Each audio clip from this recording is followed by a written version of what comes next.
The champagne bubbles caught the light from the crystal chandeliers above, each tiny sphere reflecting fractured versions of the room, distorted faces, glittering jewelry, expensive smiles that never quite reached anyone's eyes. I watched them rise in my untouched glass, thinking how perfectly they represented this entire evening. Beautiful, effervescent, and utterly empty. Lorenzo's hand rested on the small of my back, a gesture that once sent warmth through my entire body. Now it felt like a brand of ownership, present but disconnected, the way you'd touch a piece of furniture while talking to someone more interesting. He wasn't looking at me. He hadn't looked at me, really looked at me, in months. Mr. Vitali, we were just discussing the waterfront expansion, a man in a navy suit said, his cologne so aggressive it made my eyes water. I'd learned to identify the different scents of Lorenzo's business associates by now. This one smelled like cedar and desperation, probably trying too hard to impress. Your input would be invaluable. Lorenzo's fingers tightened slightly against my back. Not affection, just acknowledgement that I existed as an accessory to be repositioned. Elena, Cara, would you excuse me for a moment? Cara, dear.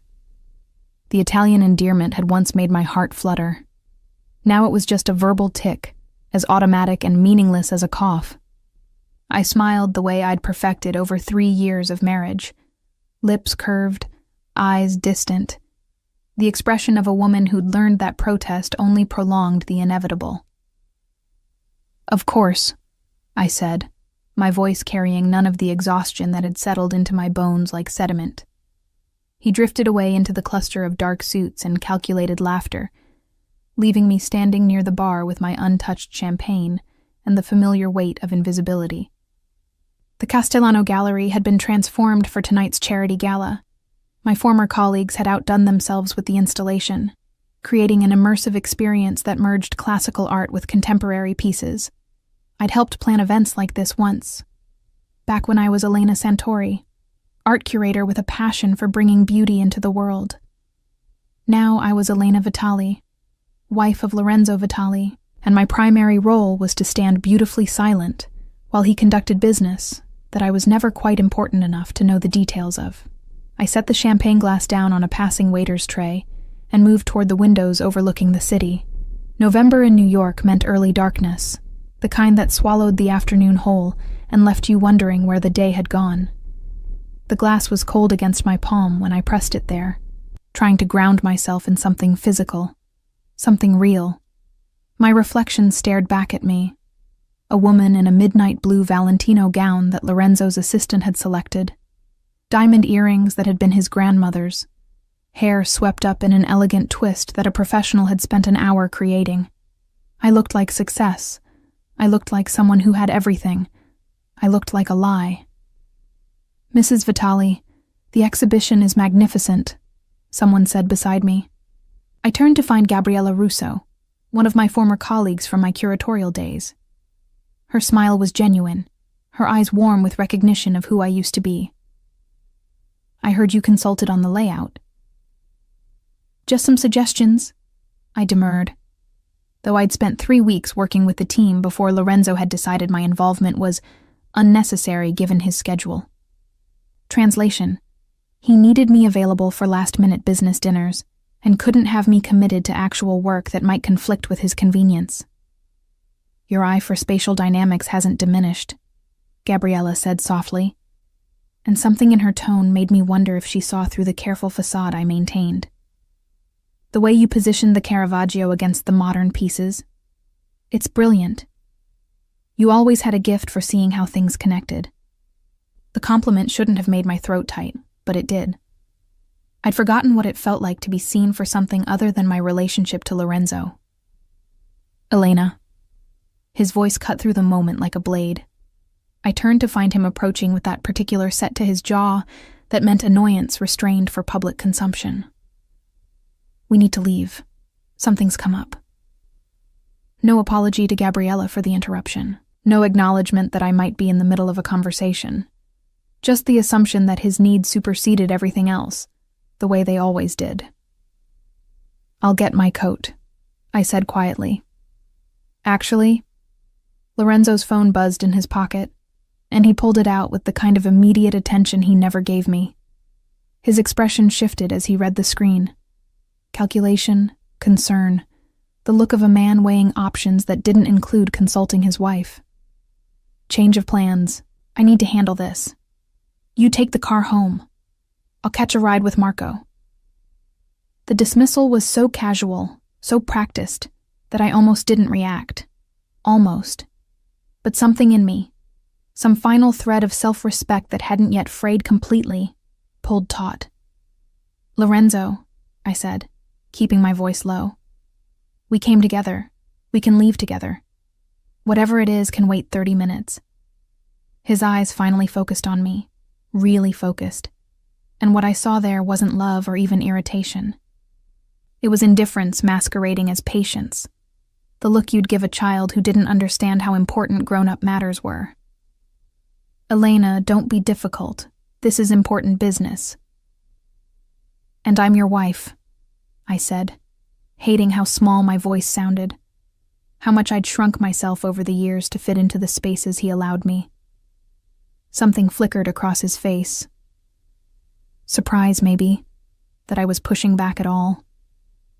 Then his jaw tightened, his shoulders squared, and he leaned in close enough that only I could hear the words that would later replay in my mind like a recording I couldn't stop. "Then walk home if you need the company so badly. Dio, Elena, you're acting like I'm abandoning you. Grow up." The words landed like physical blows. Around us, the gala continued. Beautiful people in beautiful clothes celebrating beautiful things. No one noticed the small death occurring near the window, the moment when something essential finally broke beyond repair. "Fine," I heard myself say. The word came from somewhere distant, somewhere cold and clear. "I'll walk." For a fraction of a second, his expression shifted. Uncertainty, perhaps. A flash of recognition that he'd crossed a line. But his phone buzzed again, and the moment passed. He squeezed my shoulder once, a gesture that might have looked affectionate to anyone watching. And then he was gone, swallowed by the crowd of men whose business was always more important than the woman waiting at home. I stood there for a moment, feeling the imprint of his fingers on my shoulder like fingerprints on glass. Gabriella had drifted away, reading the moment correctly. The gallery hummed with conversation and laughter, none of it including me. I retrieved my coat from the check, a Burberry trench that Lorenzo had bought for my birthday last year, back when gifts could still sometimes feel like affection instead of appeasement. The November air hit me like a judgment when I stepped outside, cold and sharp and unforgiving. The gallery was in Chelsea. My apartment, our apartment, was in Tribeca. Approximately 2 miles through Manhattan streets that were busy enough to feel safe, empty enough to feel abandoned. I'd walked further before. I'd walked through worse weather. What I hadn't done was walk away from my marriage with such absolute clarity of purpose. My heels clicked against the sidewalk, a rhythm that matched my heartbeat. Each step took me further from the warmth of the gallery, further from the illusion of the life I'd been trying to maintain.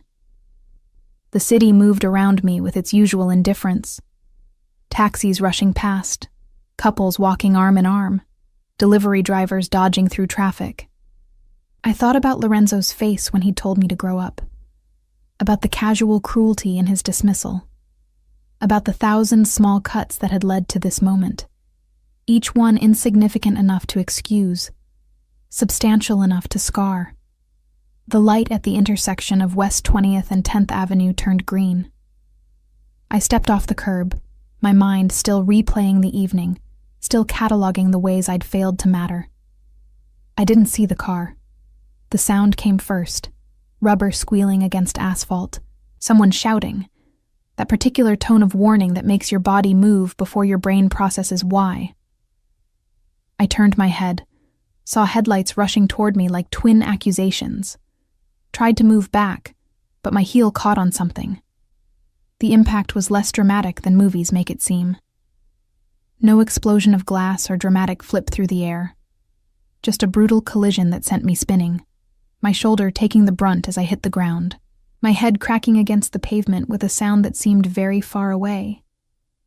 And then there was only pain, sharp and absolute in my shoulder, radiating down my side, pulsing in my skull.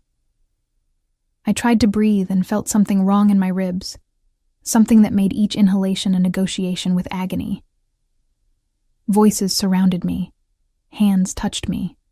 Someone was calling 911. Someone else was saying Jesus Christ over and over like a prayer or a curse. "Don't move her," a voice commanded. "Ambulance is coming. Miss, can you hear me? Keep your eyes open." I could hear. I could see the night sky above me, stars obscured by city lights and my own tears. I could feel the cold concrete beneath me and the warm wetness that might have been blood spreading through my hair. And then I heard another voice, familiar, frantic, destroyed.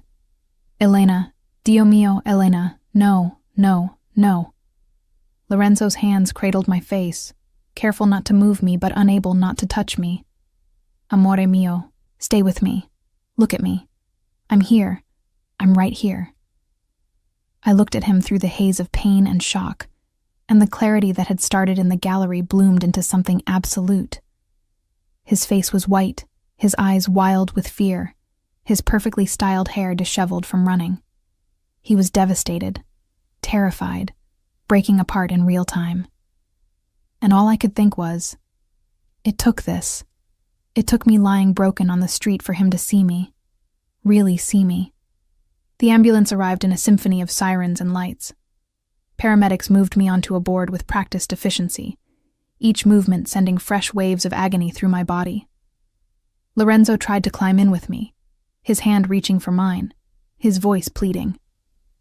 "Sir, you'll have to follow in your own vehicle," a paramedic said firmly.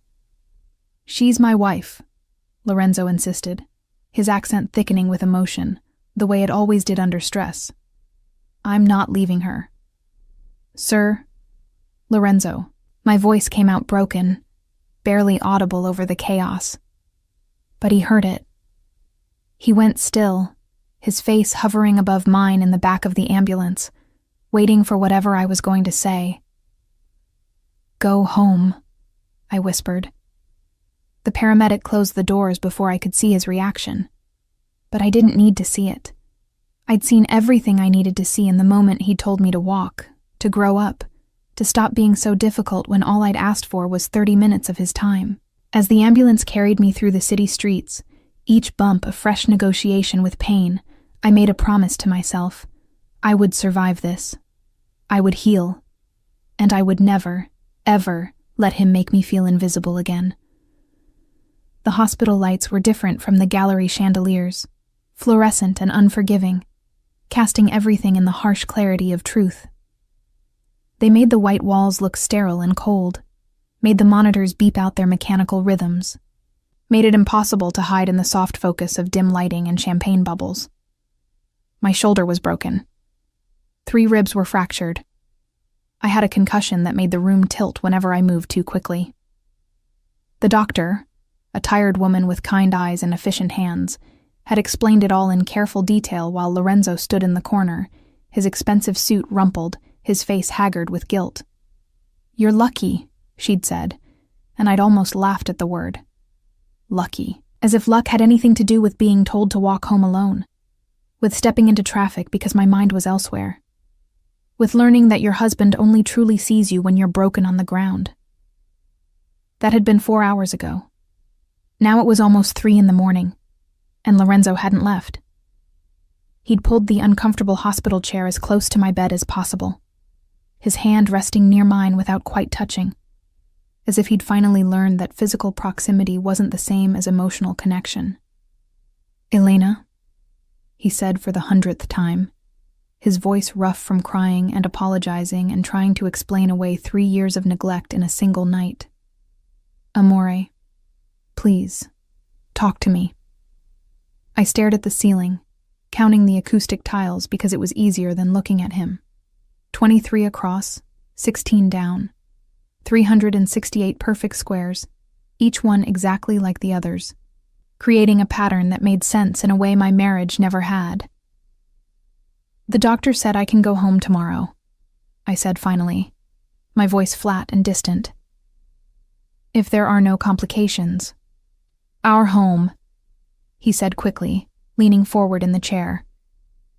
"You'll come home and I'll take care of you. I'll work from the apartment. You're home," I corrected gently. "I'll be staying somewhere else during recovery." The silence that followed was so complete I could hear the nurses stationed down the hall, could hear the elevator dinging, could hear Lorenzo's sharp intake of breath that sounded like a wound. "What are you saying?" His hand finally moved to touch mine, and I pulled away before he could make contact.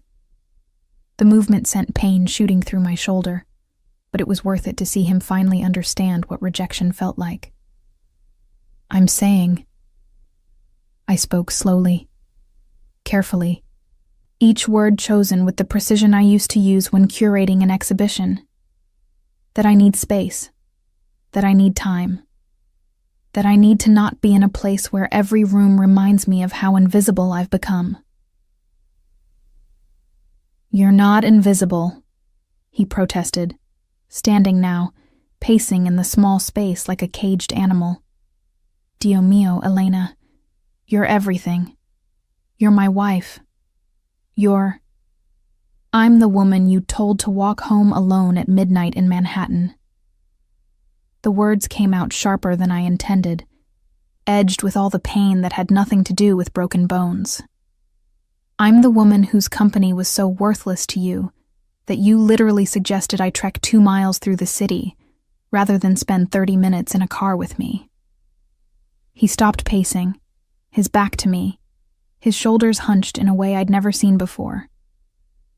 Lorenzo Vitali, who moved through the world with the confidence of a man who always knew he was the most dangerous person in any room, suddenly looked small. "I didn't think," he said, his voice breaking. "I wasn't thinking. The call was from Marco about the shipment issue, and I defaulted to work mode. I didn't mean—" "You never mean to," I interrupted. "You never mean to cancel our anniversary dinner. You never mean to forget my birthday. You never mean to spend every evening on your phone while I sit across from you trying to remember what we used to talk about before your business consumed everything." He turned then, and the devastation in his face was so complete, so genuine, that some part of me, the part that had loved him desperately once, ached in response. His eyes were red-rimmed, his hair falling across his forehead in a way that made him look younger, more vulnerable. "Tell me how to fix this," he begged. "Tell me what to do, and I'll do it. I'll change. I'll be better. Lorenzo." I said his name like a period at the end of a sentence, final and absolute. "You can't fix this tonight. You can't fix it with promises or panic or guilt. You can't fix 3 years of making me feel like an afterthought with 1 night of fear, because you almost lost me." "But I am losing you," he said, the words raw and desperate. "I can feel it. You're slipping away, and I don't know how to hold on." "Then let go," I whispered. "Let me go."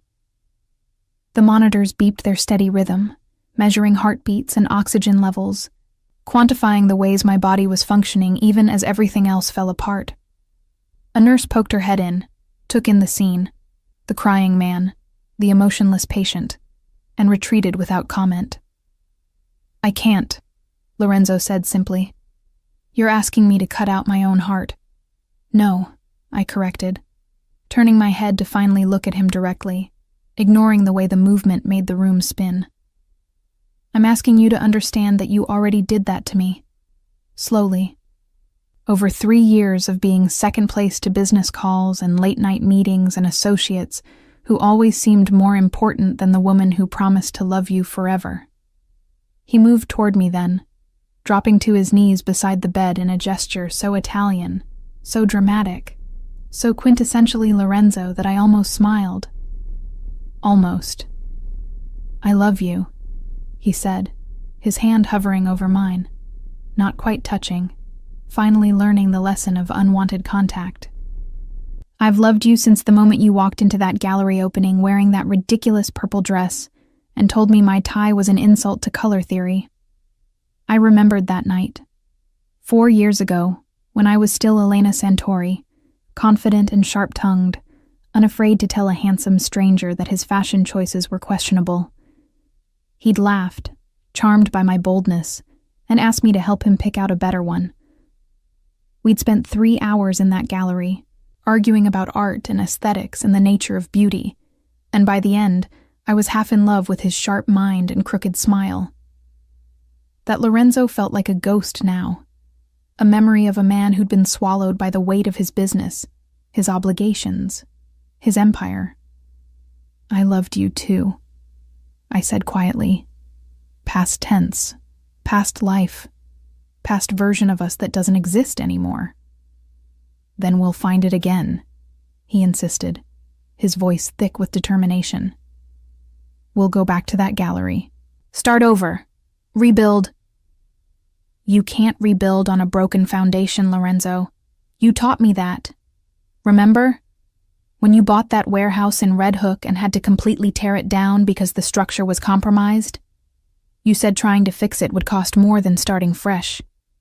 He flinched at his own words being used against him. "This is different. This is us. This is exactly the same," I said, exhaustion finally winning over the adrenaline that had kept me upright through this conversation. "Our foundation is compromised, and I need to figure out if I have the strength to start fresh." The door opened again, and this time the nurse was insistent. "Mr. Vitali, I'm going to have to ask you to leave. Mrs. Vitali needs rest, and visiting hours ended 3 hours ago.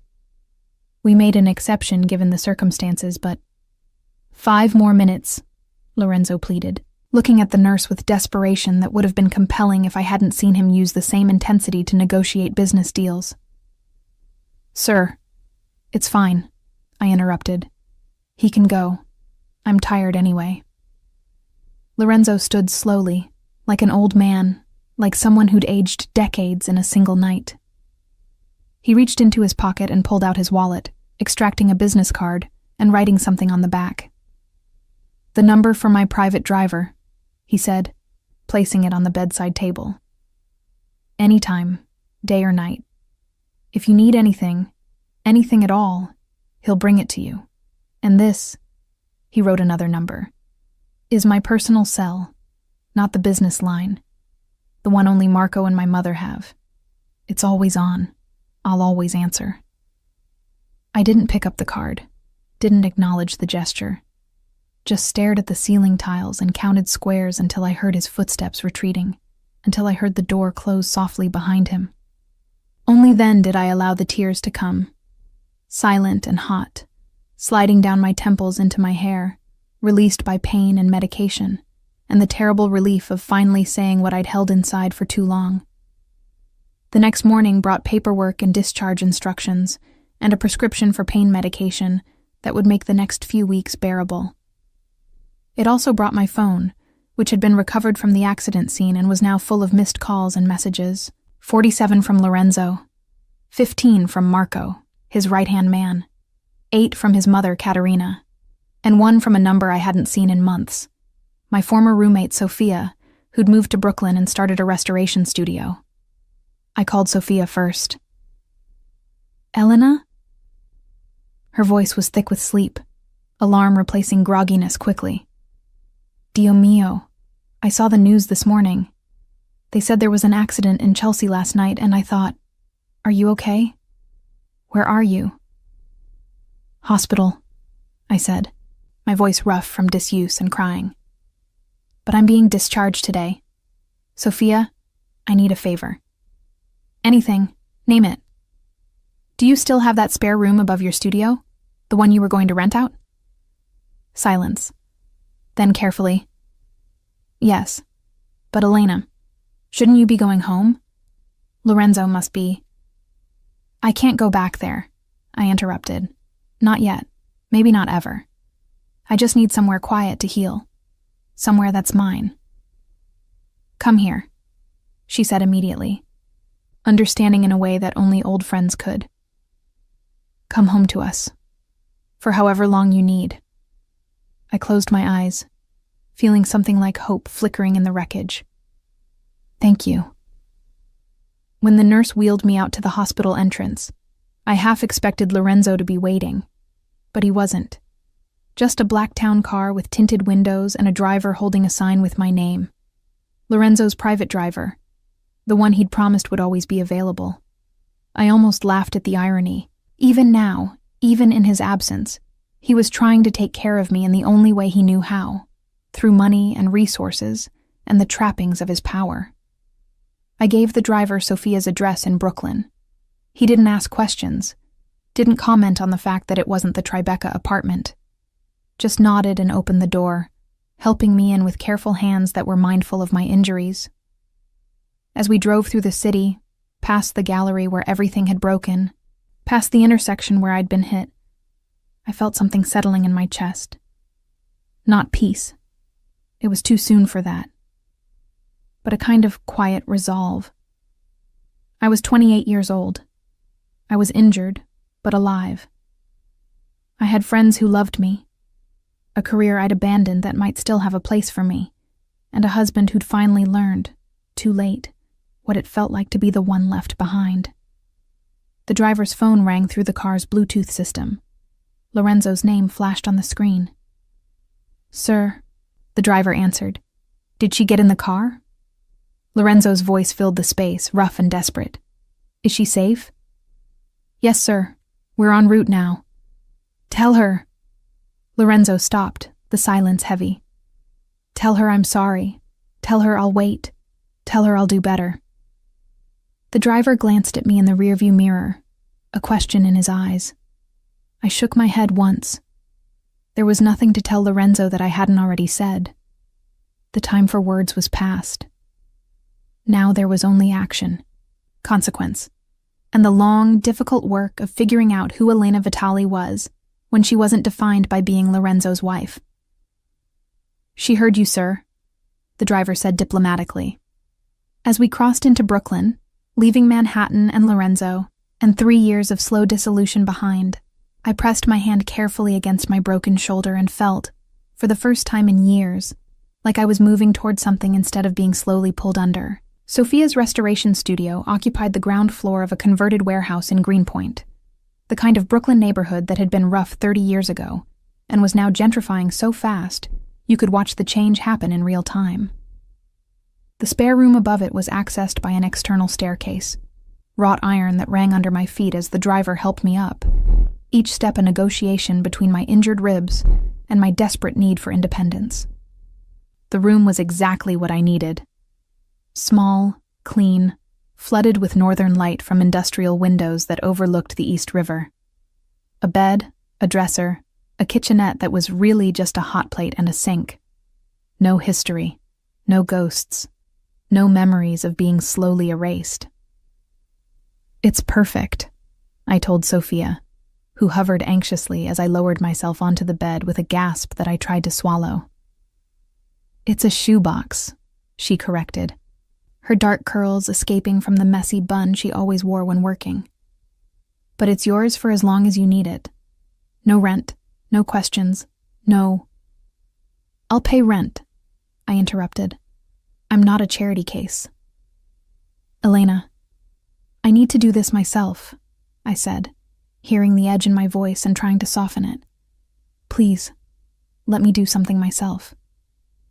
She studied me for a long moment, her artist's eyes seeing too much, then nodded.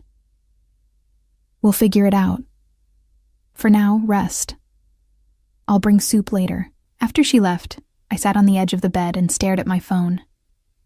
The messages from Lorenzo had stopped, not because he'd given up, but because he'd switched tactics. Now the messages came from his mother.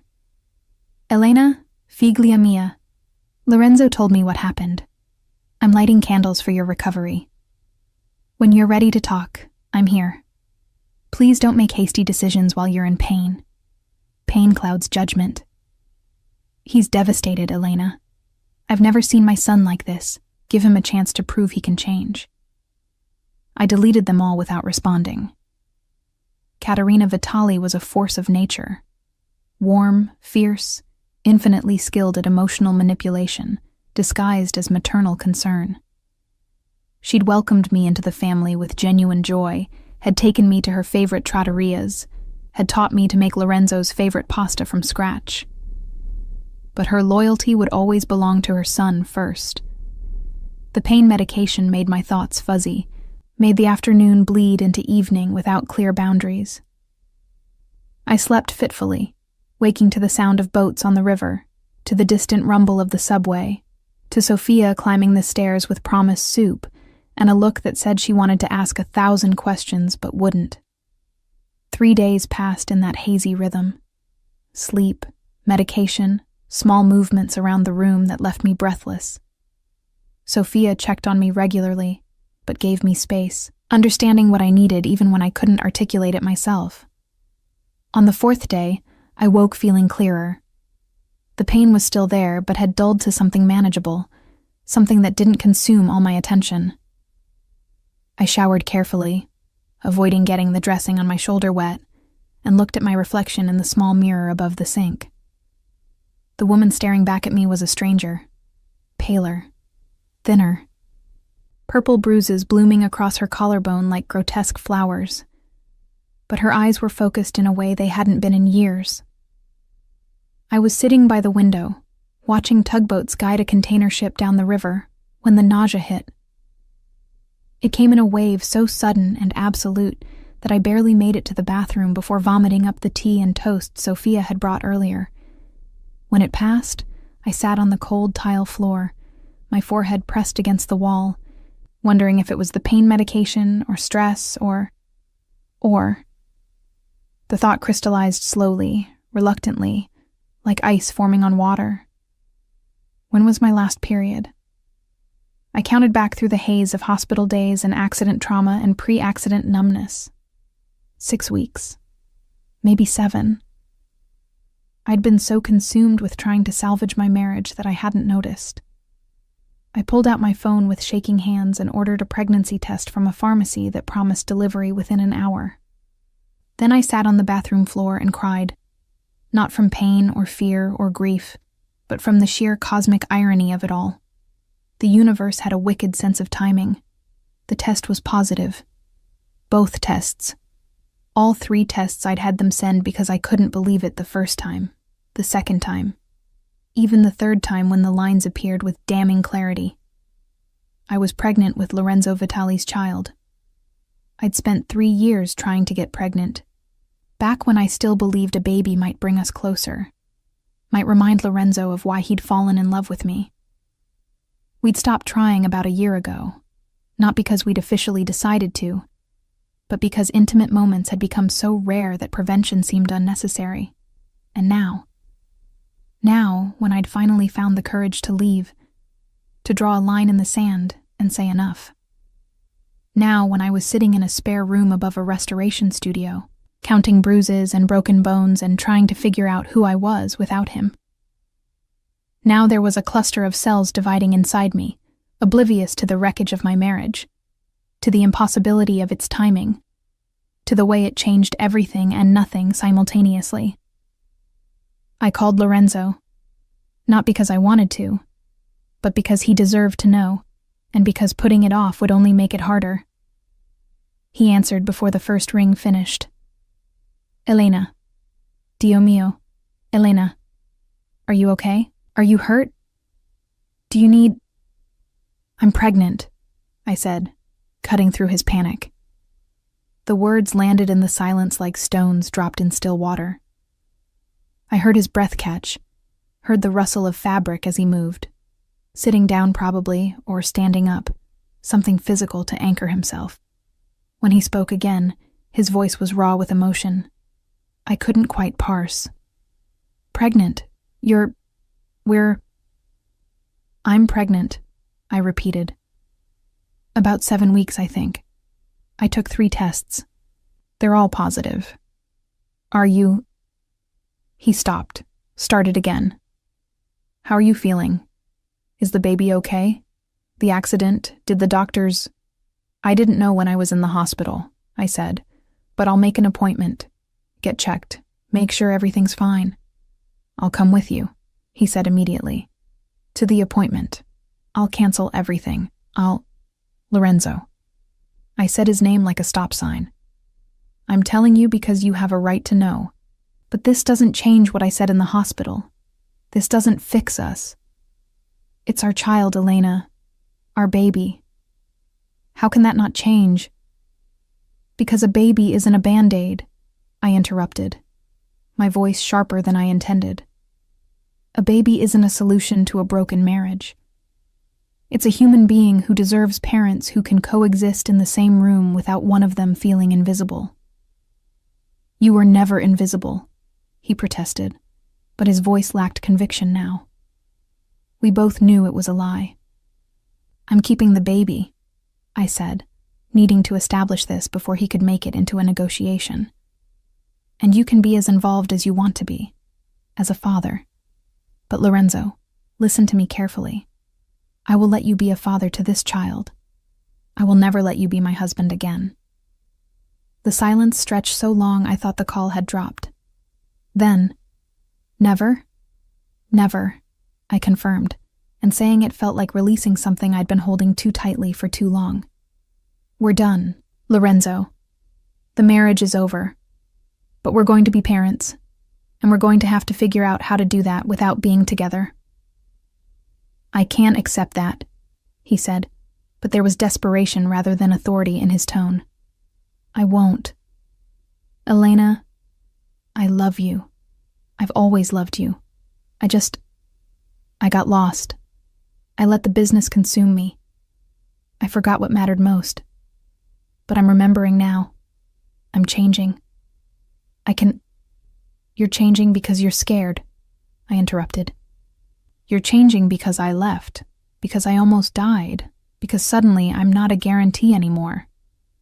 But Lorenzo, real change doesn't happen in crisis. Real change happens in the boring moments. In the Tuesday evenings and the lazy Sunday mornings and all the unremarkable days when there's no drama to force your attention. Then give me those days, he begged. Give me a chance to prove it. Move back home. Let me take care of you during the pregnancy. Let me show you I can be different. I looked out the window at the river, at the city glittering across the water, at the life I was trying to build from the ruins of my marriage. I need to do this on my own first. I need to remember who Elena Santori was before she became Elena Vitali and forgot herself in the process. And the baby. His voice broke on the word. The baby deserves a father who shows up, who doesn't miss appointments because of business calls, who doesn't make promises he can't keep. I paused, then added more gently, I believe you want to be that person, Lorenzo. I really do, but wanting and doing are different things. I'll prove it, he said fiercely. I'll prove I can be that father, that husband, that man you fell in love with. Don't do it for me, I said quietly. Do it for yourself, and for the baby, because I'm already gone, Lorenzo. I left the moment you told me to walk home. This, I gestured to my bruised body even though he couldn't see it, just made it official. After I hung up, I sat in the growing darkness and placed my hand over my still flat stomach. Inside me, something impossible was forming. A life that would connect me to Lorenzo forever, even as I tried to sever all other ties. The irony wasn't lost on me. I'd spent 3 years trying to create this exact situation, believing a child would fix us, would remind him to love me. And now that it had finally happened, I knew with absolute certainty that a baby wouldn't save our marriage. But maybe, it would force Lorenzo to finally become the person he'd always claimed to be. And maybe it would force me to become the person I'd forgotten how to be.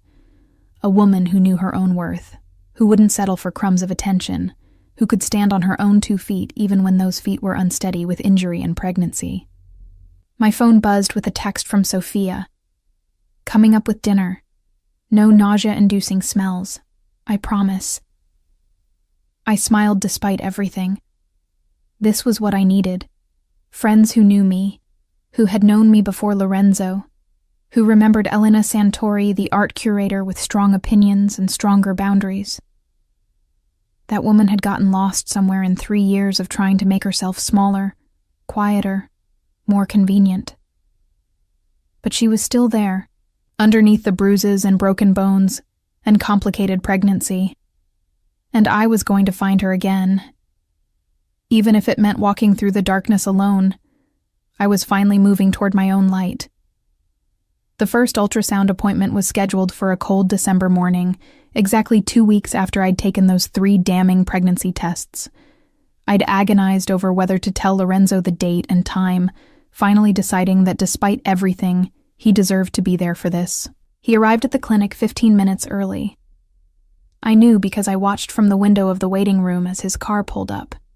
Not the usual Blacktown car, but a silver SUV that looked practical and normal and utterly unlike him. He emerged wearing jeans and a sweater instead of his usual suits, looking somehow both less intimidating and more vulnerable. When he walked into the waiting room and saw me, everything in his face rearranged itself around relief and longing and careful restraint. He'd learned, in these 2 weeks of me not answering most of his calls, that overwhelming me with emotion only pushed me further away. "Elena," he said softly, sitting in the chair beside me but leaving space between us. "Thank you for letting me come." "It's your baby too," I replied, keeping my voice neutral. I'd practiced this, the tone that was neither warm nor cold, that established boundaries without being cruel. "How are you feeling? The nausea, is it—" "Manageable," I interrupted. "Sophia's been making me ginger tea. It helps." The mention of Sophia made his jaw tighten slightly. Not anger, but the recognition that someone else was taking care of me, filling the role he'd abdicated. But he didn't comment, didn't try to insert himself. Just nodded and looked down at his hands. We sat in silence until the nurse called my name. Lorenzo stood when I did, his hand hovering near my elbow without quite touching, a gesture of support that respected my need for space.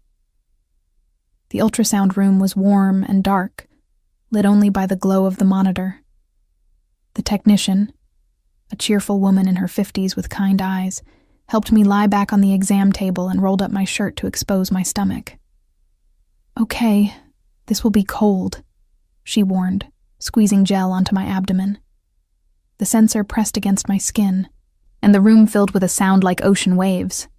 Rhythmic, insistent, impossible. "There," the technician said, pointing to a flickering spot on the screen. "That's your baby's heartbeat." I stared at the grainy black and white image, at the tiny bean-shaped shadow that was somehow, impossibly, a person. A life. A future I hadn't planned but was now responsible for. "It's so small," I whispered.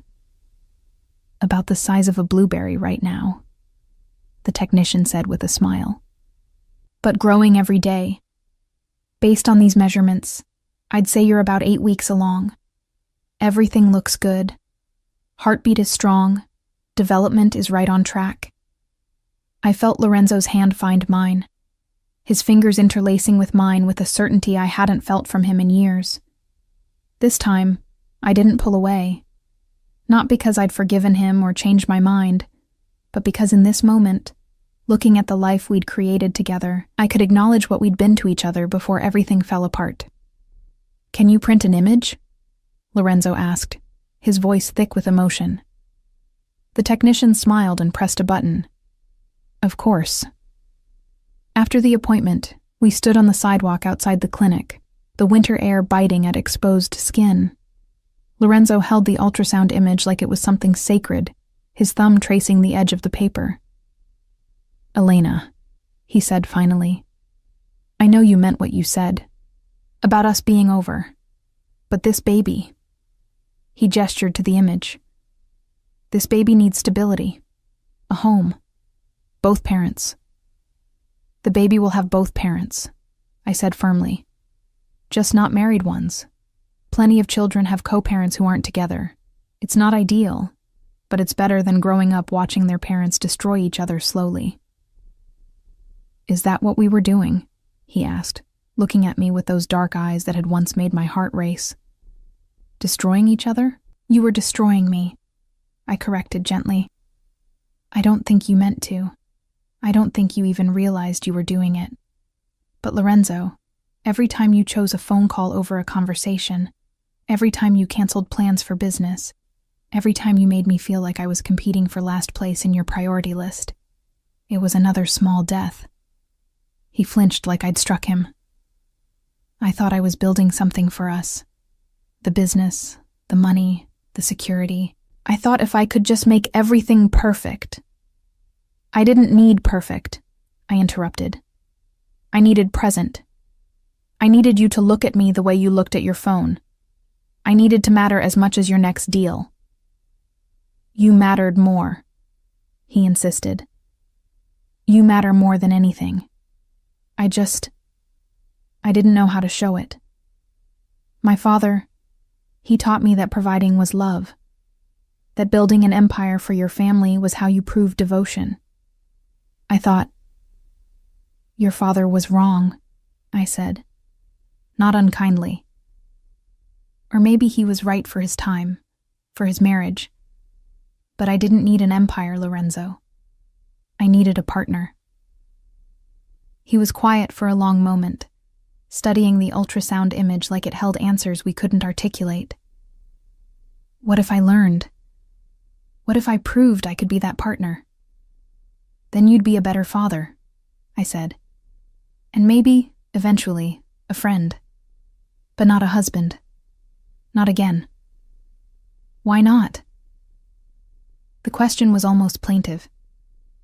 If I change, if I become the man you needed all along, why couldn't we? Because I can't spend my life waiting to see if the change is real, I said. The words harder than I intended, but true nonetheless. Because I'm exhausted, Lorenzo. I'm tired of auditioning for your attention. I'm tired of wondering if this time will be different. I'm tired of being the one who adapts and accommodates and shrinks herself to fit into the spaces you leave available. I don't want you to shrink, he said desperately. I want you to take up all the space. I want you to be so present in my life that I can't ignore you even if I tried. Then do that for the baby, I said, placing my hand over my stomach. Be so present in this child's life that absence isn't an option. Prove you can show up consistently, not just in crisis, but in mundane moments. Do that for a year, for 2 years, and maybe we can have a real conversation about what's possible between us. A year, he repeated, as if testing the weight of that much time. You want me to wait a year before we even discuss reconciliation? I want you to stop thinking about reconciliation, I corrected. I want you to think about being a father, about showing up for doctor's appointments and helping pick out cribs and learning how to change diapers. I want you to prove that when this baby cries at 3 a.m., you'll be there, not sending your driver, not having your assistant handle it, but actually physically present. Something shifted in his expression, determination replacing desperation. I can do that. I will do that. Then do it, I said simply. Not for me, for them. I gestured to the ultrasound image. Do it because a child deserves more than I got. We stood in silence, the city moving around us with indifferent rhythm. Finally, Lorenzo carefully folded the ultrasound image and put it in his wallet, the gesture somehow both tender and heartbreaking. Can I at least help financially? He asked. The medical expenses, the apartment. Sophia's place is too small for you and a baby. Let me find you somewhere better, somewhere safe. I'm not taking your money, Lorenzo. It's not my money, he countered. It's our child's future. Let me provide that much. Please. I wanted to refuse on principle, wanted to prove I could do this completely alone. But practicality warred with pride, and practicality won. Fine. Medical expenses only. And Lorenzo... I paused, making sure he was really hearing me. If you want to help find an apartment, you find me options, but I make the final choice. And your name doesn't go on the lease. This is my space, not ours. Deal. He agreed quickly. Then, more hesitantly, can I call you? Not every day if you don't want. But regularly. Check in on how you're feeling. Make sure you're okay. Once a week, I said. You can call once a week. And Lorenzo, the calls need to be short. 10 minutes maximum. I can't handle the emotional intensity of longer conversations right now. He nodded, accepting the limits I was setting, and I saw something in his face that I hadn't seen in years. Respect for my boundaries. Not agreement necessarily, but acknowledgement that my needs mattered as much as his wants. 3 weeks later, I moved into a one-bedroom apartment in Carroll Gardens that Lorenzo's real estate contact had found. It was small but bright, with hardwood floors and a tiny balcony overlooking a tree-lined street. The rent was reasonable enough that I could afford it with the freelance consulting work I'd started taking on from galleries and private collectors. Lorenzo had wanted to furnish it for me, but I'd refused. The only things I accepted were a crib, still in its box, waiting for assembly, and a glider chair for nursing that his mother had insisted on buying. Sophia helped me move in, her arms full of plants and paintings that made the bare walls feel less lonely. You're really doing this, she said, looking around the empty space with something like awe, starting over completely. I don't have a choice, I replied, unpacking the few belongings I'd accumulated in the past month. I'm going to be someone's mother in 7 months. I need to remember how to be a whole person first. And Lorenzo? I shrugged carefully. My shoulder still ached in cold weather, a permanent reminder of that night. Lorenzo's learning how to be a father. We'll see if he can sustain it beyond the initial guilt and panic. But even as I said it, I noticed small changes in our weekly phone calls. He asked about my symptoms without being overbearing, sent links to parenting articles without mansplaining them, showed up to the second ultrasound appointment on time, and stayed quiet during the exam, his hand finding mine only at the moment when we heard the heartbeat again. He was trying, genuinely, consistently trying. It didn't change my decision, didn't make me want to go back. But it made me believe that maybe, eventually, we could build something new from the ashes of what we'd been. Not a marriage, not romance, but a functional partnership centered around the tiny life that kept growing inside me, oblivious to all the complicated history that preceded it. Spring arrived in Brooklyn with sudden insistence. Trees exploding into green overnight, temperature swinging from winter to summer, without the courtesy of gradual transition. I was 5 months pregnant now. My body undeniably changed. My belly round and obvious beneath the loose dresses I'd taken to wearing.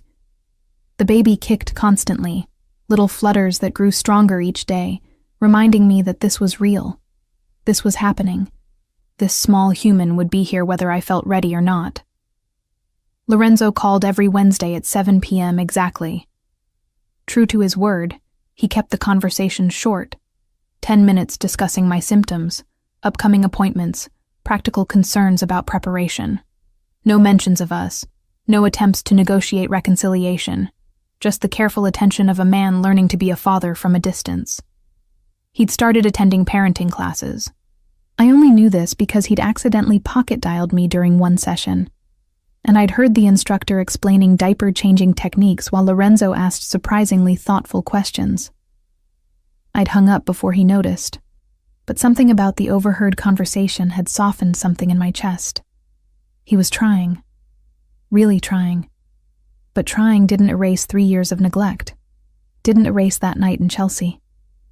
Didn't erase the fact that it had taken me almost dying for him to remember I existed. The anatomy scan appointment fell on a rainy Thursday in late April. Lorenzo arrived 10 minutes early again. Punctuality had become his new religion, his way of proving that he could show up reliably. He wore jeans and a navy sweater, had clearly gotten a haircut recently, looked both nervously excited and carefully restrained.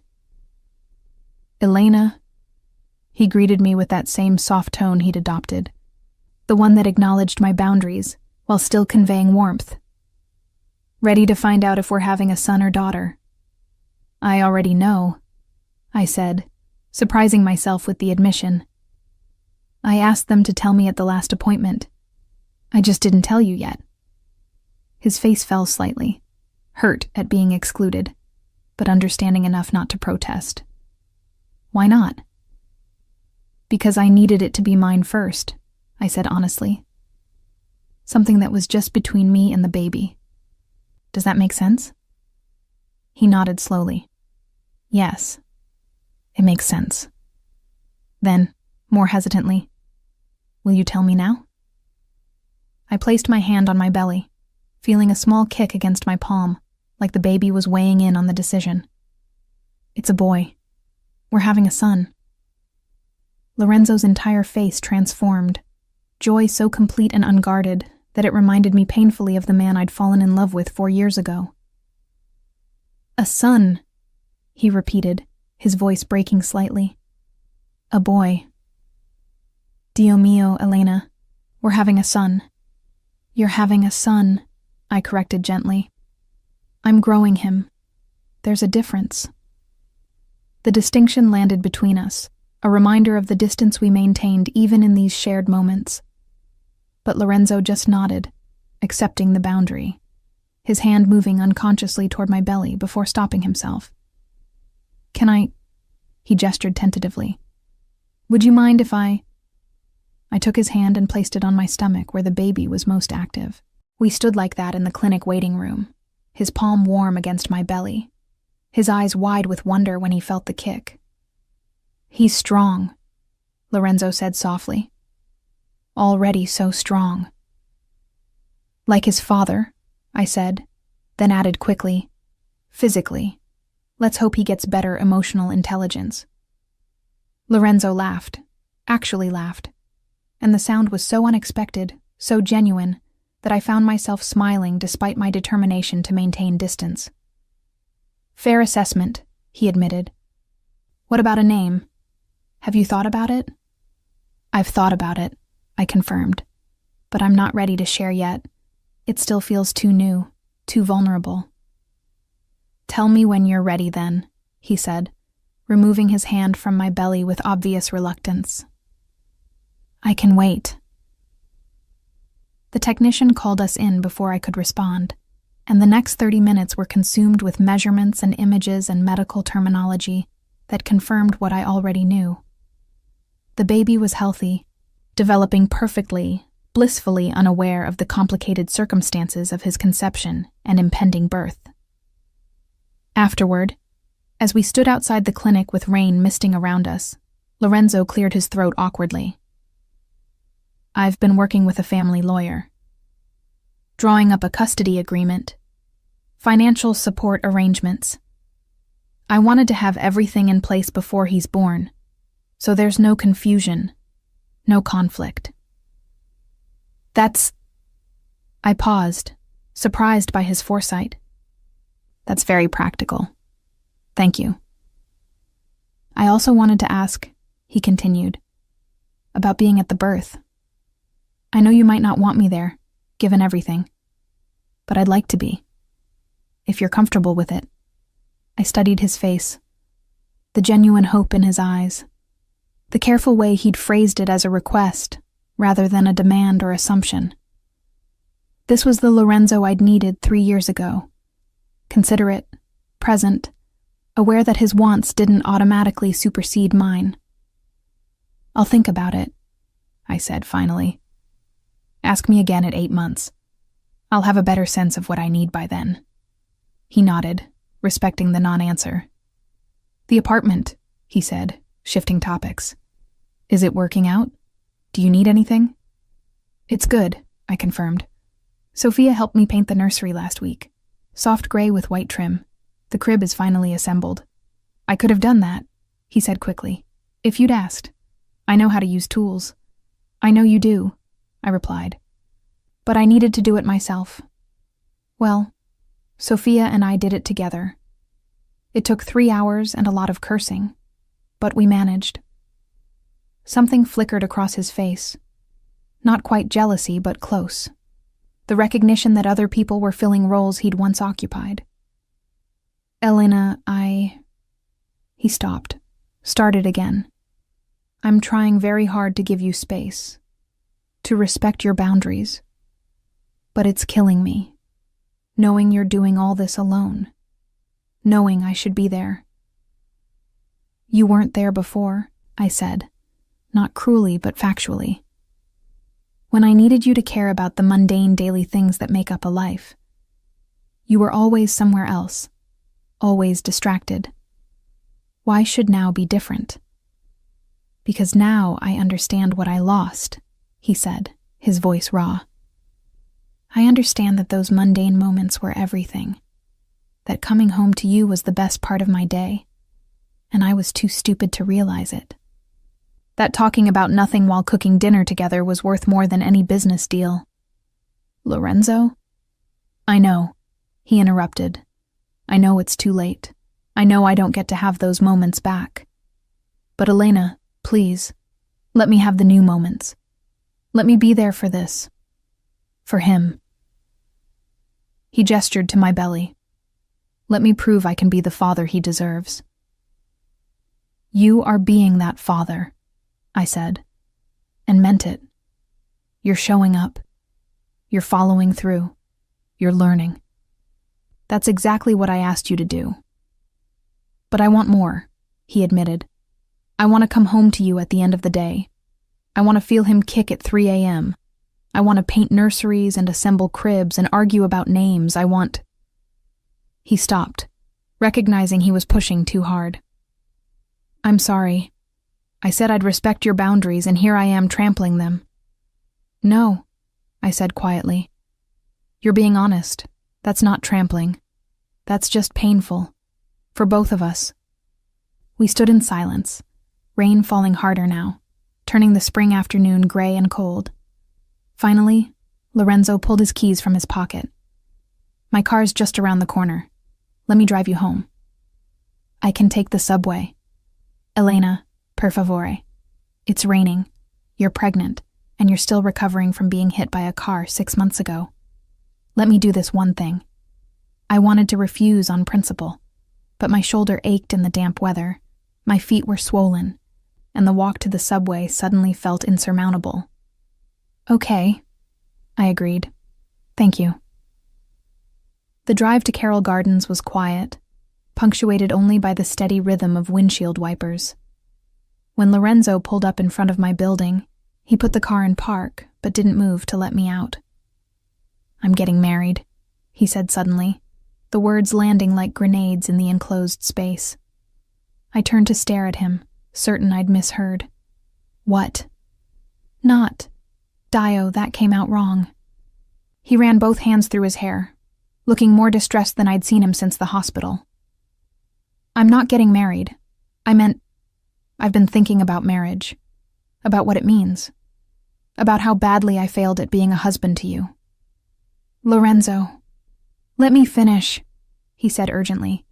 Please, I've been reading about relationships, about emotional labor and partnership and all the things I somehow never learned growing up with a father who showed love through providing and never through presence. And I've realized... He turned to look at me directly. I've realized that I married you without understanding what marriage meant beyond the ceremony and the ring. I thought it was about grand gestures and financial security. I thought being a good husband meant building an empire for you to live in. It wasn't, I said softly. It wasn't, he agreed. It was about coming home, about being present, about choosing you every day in small ways, instead of occasionally in big ones. And I failed. I failed so completely that I almost killed you through sheer negligence. The car that hit me wasn't your fault, I said. though we both knew that wasn't quite true. "The car was chance," he countered.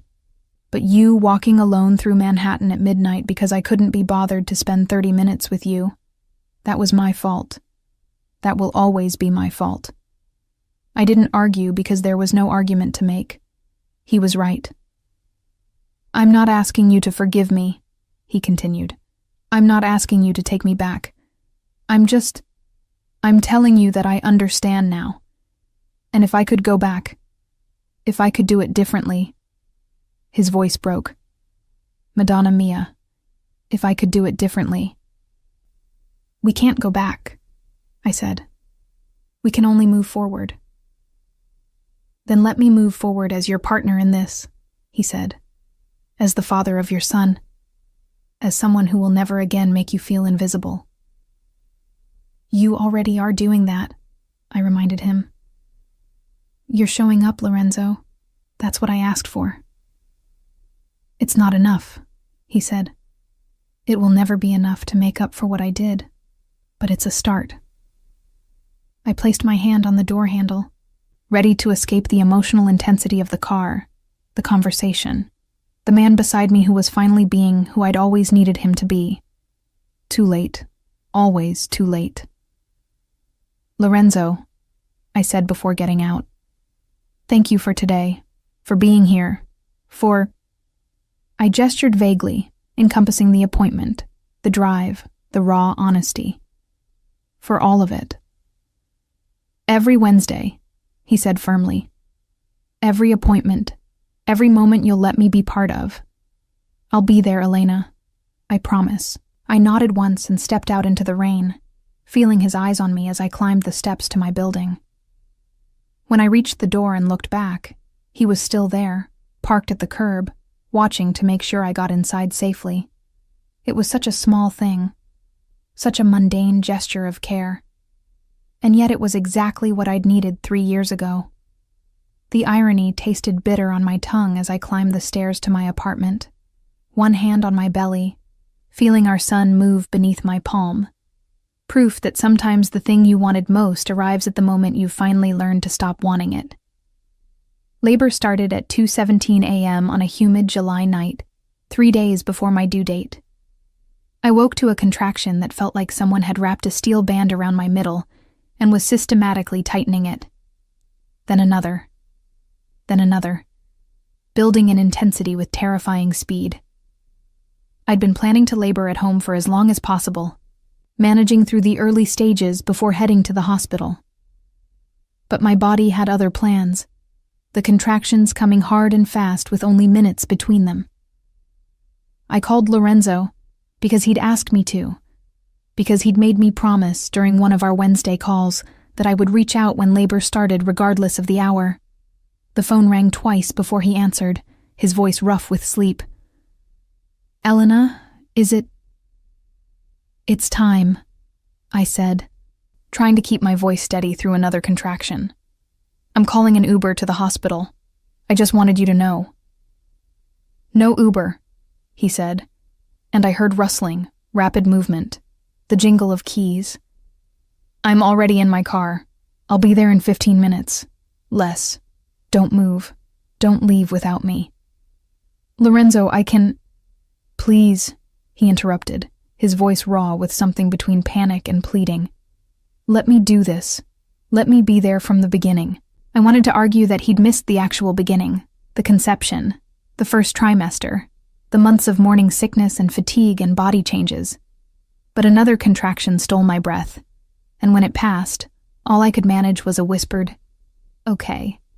He made it in 12 minutes.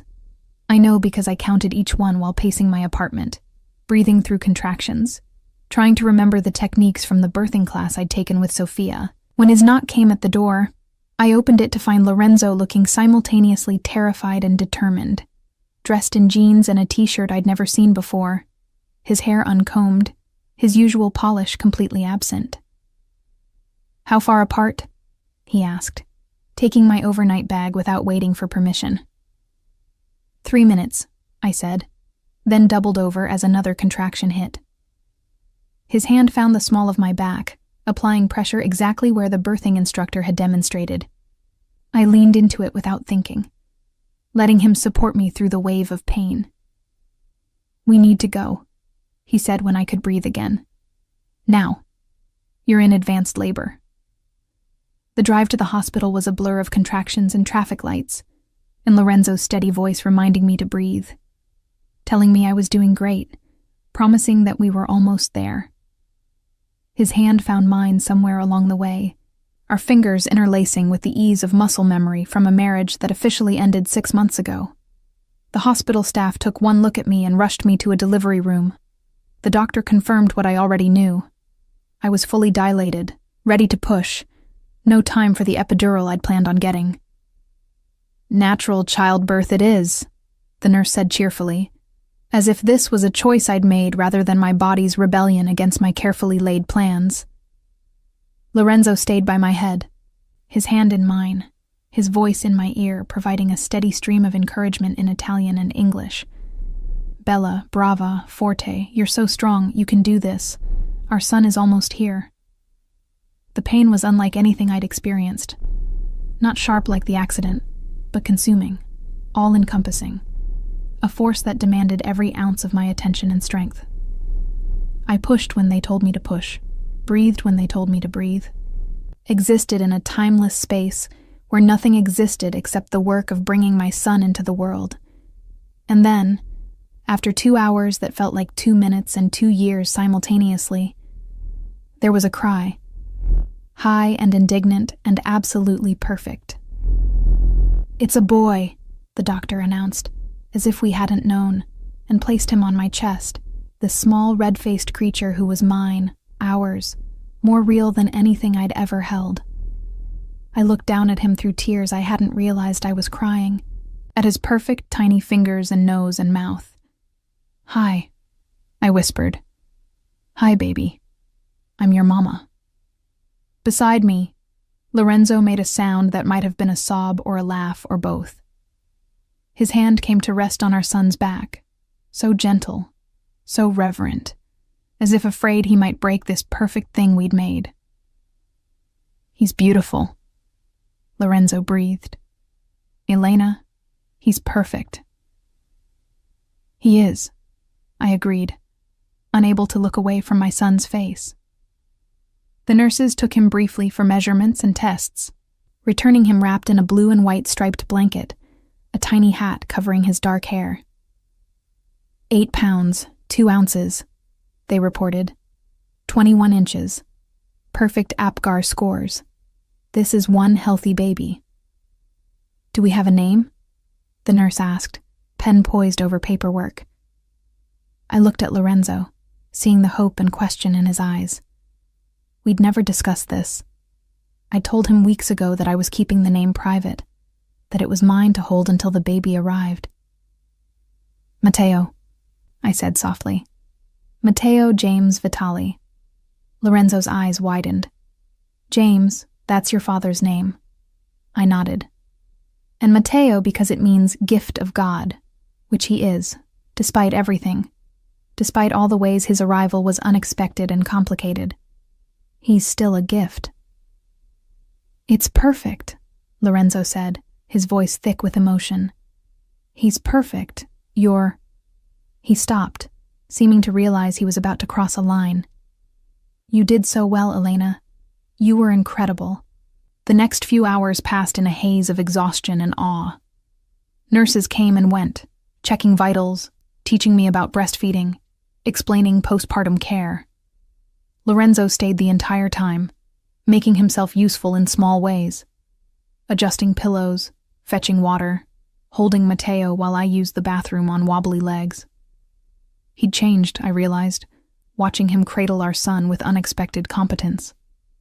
The man who'd once been too important to take my call was now sitting in an uncomfortable hospital chair, cooing at our baby in melodic Italian, completely absorbed in this tiny person who didn't care about business empires or power dynamics. "He has your eyes," I observed, watching Matteo blink up at Lorenzo with unfocused newborn awareness. "And your nose," Lorenzo countered. "And hopefully your kindness, your patience, your strength." Lorenzo. I know, he said quickly. I know you don't want to hear this. But Elena, watching you bring him into the world, seeing the way you look at him. He paused, seeming to struggle for words. I understand now why you couldn't come back, why the marriage couldn't survive. You deserved this version of me all along. The one who shows up, who stays, who thinks you're the most important person in the room. You're being this version for him, I said, nodding toward Matteo. That's what matters. I'm being this version because of you, he corrected. Because you taught me what it costs when I'm not. Because you loved me enough to leave when I wasn't being the man I should have been. I didn't know how to respond to that. Didn't know if it was possible to separate the man he was becoming from the wreckage of what we'd been. Sophia arrived around noon, bursting into the room with flowers and tears and exclamations in rapid Italian that made Lorenzo laugh. She held Matteo like he was made of glass, cooing over his perfect features, then fixing me with a knowing look. He's been here the whole time? She asked in English, nodding toward Lorenzo. He was here for the birth, I confirmed. He's been helpful. Sophia studied Lorenzo with the assessing eye of a protective best friend. See that you continue being helpful. Midnight diaper changes, 3 a.m. feedings, all of it. I will, Lorenzo promised. Whatever Elena needs, whatever Matteo needs. Not just when it's convenient, Sophia pressed. Not just until the novelty wears off. Children need consistent presence, not dramatic gestures. I understand, Lorenzo said seriously. I'm not going anywhere. After Sophia left, promising to bring proper Italian food later because hospital food is an insult, Lorenzo and I sat in quiet companionship, taking turns holding Matteo, marveling at how something so small could so completely rearrange the universe. I should go, Lorenzo said eventually, reluctance clear in his voice. Let you rest. I'll come back this evening? Actually, I said, surprising myself. Could you stay a little longer, just until he falls asleep? He seems calmer when you hold him. Lorenzo's face transformed with joy so complete, it was almost painful to witness. I'd love to. Yes, of course. He settled back into the chair, Matteo cradled against his chest, and started singing softly in Italian. A lullaby I dimly remembered him mentioning once, something his mother used to sing. His voice was surprisingly good, melodic and gentle, and I watched our son's eyes gradually close, his tiny face relaxing into sleep against his father's heartbeat. I must have dozed off because I woke to find the room dim, late afternoon sun filtering through partially closed blinds. Lorenzo was still there, still holding Matteo, now talking quietly on his phone in Italian. Something about rescheduling meetings, working remotely, family priorities. When he noticed I was awake, he ended the call quickly. Sorry, I tried to be quiet. It's okay, I said, stretching carefully, feeling the soreness of childbirth in every muscle. What were you telling them? That I'll be working from home for the next 2 weeks, he said. That all meetings need to be rescheduled or conducted virtually. That my son was just born, and he's my priority right now. Lorenzo, you don't have to— Yes, I do, he interrupted firmly. Not because you're asking, because this is what fathers do. They show up, they prioritize, they make it clear that nothing is more important than their family. We're not— I stopped, correcting myself. You and I aren't a family anymore. Not in that way. No, he agreed. But Matteo and I are family. And you and Matteo are family. And that makes us— He paused, searching for the right word. Connected, permanently and irrevocably connected. It wasn't the declaration of love I might have wanted years ago. It wasn't a promise of reconciliation or renewed romance. But it was something perhaps more valuable, a promise of presence, of co-parenting, of showing up not just during the dramatic moments, but through all the mundane, exhausting days that make up a life. Connected, I repeated, testing the word. I can work with connected. Over the following weeks, Lorenzo proved himself in ways I hadn't expected. He came by the apartment daily, not to pressure or plead, but to help, to hold Matteo while I showered, to change diapers and learn the intricacies of swaddling, to sit quietly while I struggled through the painful early days of breastfeeding, offering water and encouragement without trying to fix what couldn't be fixed. He brought food from his mother, who'd apparently decided that my refusal to reunite with her son didn't negate her claim on her grandson. He assembled the baby swing I'd been putting off. He did middle-of-the-night formula runs when I was too exhausted to leave the apartment.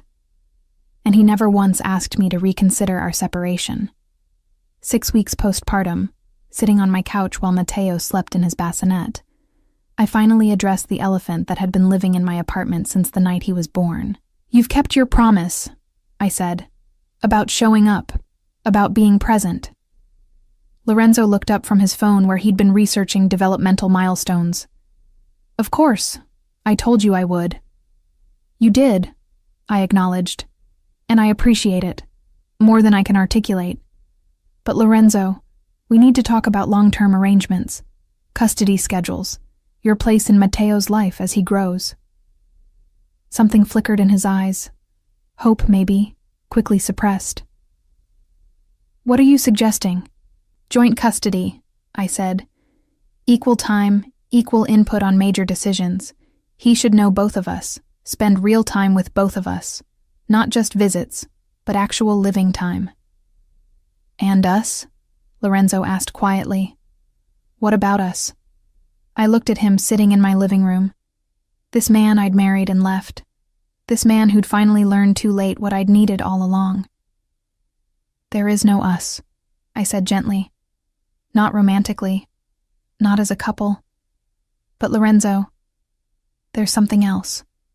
Something maybe better. I don't understand." "We can be partners," I explained.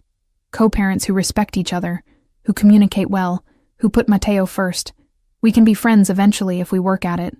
We can build something new instead of trying to resuscitate what died." "You're saying it's really over," he said, not as a question but as an acceptance. "That no matter how much I change, no matter how present I am, you'll never—" "I'm saying that I've grieved what we were," I interrupted. "I've mourned it and let it go. And I can't go back to that, Lorenzo. I can't risk losing myself again." He was quiet for a long moment, watching Matteo sleep with an expression that was equal parts love and loss. "You're right," he said finally. "About all of it. I'd hoped that maybe, with time." "Hope for a good partnership instead," I suggested. "Hope for a friendship built on mutual respect. Hope for raising a son who sees his parents treating each other with kindness, even when they're not together." "That's not nothing," he acknowledged. "It's everything that matters," I corrected. As Lorenzo prepared to leave that evening, he stopped at the door. Matteo asleep against his shoulder in that way that only babies can sleep. Completely surrendered. Totally trusting. "Elena," he said softly, "I want you to know. I'm grateful. For this. For the chance to be his father. For not shutting me out completely. I know I didn't earn it." "You're earning it now," I said. "Every day. That's what counts." He nodded once and carefully transferred Matteo to his bassinet with the competence of someone who'd been practicing, who'd watched the YouTube videos and read the books, and genuinely wanted to be good at this. "Wednesday call?" he asked, maintaining our routine. "Wednesday call," I confirmed. After he left, I stood at the window watching the street below. Watching Lorenzo pause beside his car to look up at my apartment before driving away. He'd changed. Undeniably. Genuinely changed. But some breaks couldn't be mended. Some relationships couldn't be resurrected. The woman who'd loved Lorenzo Vitali had been broken on a Manhattan street 6 months ago, and the woman who'd risen from that wreckage knew her worth too well to settle for crumbs ever again. Instead, we'd build something different, something harder but healthier, something that acknowledged the past without being enslaved to it. I returned to Matteo's bassinet, watching him sleep with that intense newborn focus that made every breath seem miraculous. He would grow up knowing his father, would spend weekends in Lorenzo's home and weekdays in mine, would learn about relationships from parents who respected each other enough to prioritize his needs above their own histories. It wasn't the fairy tale I'd imagined at that gallery opening 4 years ago, when a handsome stranger with questionable fashion taste had made me laugh. But fairy tales I'd learned were overrated anyway. This honest, complicated, carefully negotiated piece was real. And real, I was discovering, was enough. My phone buzzed with a text from Lorenzo. He smiled at me tonight. A real smile. I got it on video. Sending now. I watched the clip. Lorenzo's face hovering over Matteo's.